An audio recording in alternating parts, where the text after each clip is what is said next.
school last year. Rwanda just came out of almost genocide in 1994. 24 years later, almost every child of primary school age in Rwanda goes to school for free. You can register a business in Rwanda within 6 hours online, and if you show up in the office, you can do it in 2 hours. The only Carnegie Mellon engineering campus in the whole of Africa is in Rwanda. The only campus of the African Institute of Mathematical Sciences in Africa is in Rwanda. Last week, the United Nations declared Kigali, the capital of Rwanda, as the most beautiful city in Africa and the greenest city in Africa. A country that was in genocide in 1994. Claire Akamanzi, who runs the Rwanda Development Board, which is a cabinet position equal to the Ministry of Economy in Nigeria, is a 37-year-old young woman who was my senior, 1 year just ahead of me at the Harvard Kennedy School. Singapore, 5 million people, 142% mobile penetration rate into their country, top 5 least corrupt countries in the world, almost like 5% unemployment rate, 97% literacy rate, a country that Lee Kuan Yew picked up 30-something years ago and wrote his book From Third World to First, a country that people laughed at. When the UAE became a republic, when Nigeria became a republic in 1960, the UAE was still just a group of emirates that were covered by sand and water.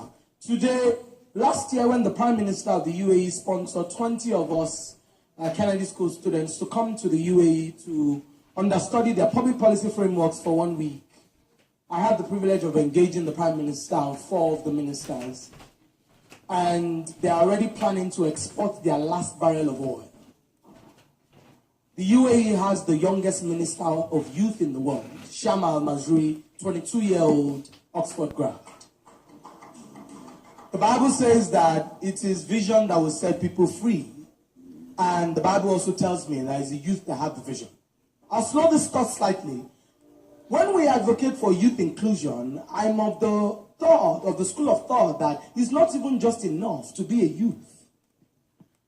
What I want to see is more young people with competence, character, and capacity in positions of authority. Because what we would simply do is to replace irresponsible old people with irresponsible young people. So we're not even wanting just any kind of youth. We want quality young people that have a deep understanding of the issues, that would be able to challenge the status quo. And I will rest my case by returning home to saying that at the end of the day, leadership is at the very core of all that we're going to do. You cannot have a country where the legislature is in bed with the executive, such that there's no checks and balances like I was taught in separations of power in SS2 government. You cannot have a country where the worst people who have set for jobs in every sector and did not find are the ones you recruit as our teachers. You cannot have a country where 70-year-olds are the ones who want to be governors and presidents. Reason being that there's no way they should be deliberating on the future they are not going to be part of.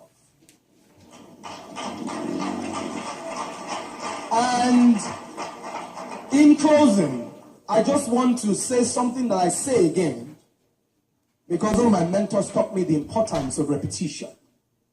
It is that Occupy Nigeria 2012, when the children of the poor in this country rise against the children of the rich, that is the beginning of the revolution. You guys can sit in your nice, cozy-looking homes, believing that Nigeria belongs to just a few people.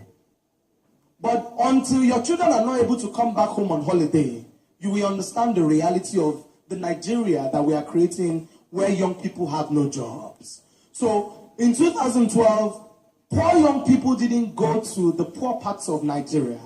In Lagos, for example, area boys went to Victoria Garden City and told them that if they don't come out and give them food and stuff, they will go into their estate and rape all their daughters.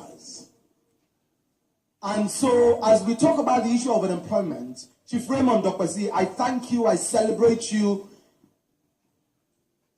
I believe that this is not a conversation that must end here. Yeah. Because the media is responsible for framing these conversations. This event has 500 people in this room, but it can reach 5 million people when AIT puts it on television tonight. So this conversation needs to continue. Let it be your social responsibility. Because the great men are the ones that think of legacies. They're not the ones that think about their pockets. Because great men think about the next generation. Politicians think about the next election. I thank you. Thank you.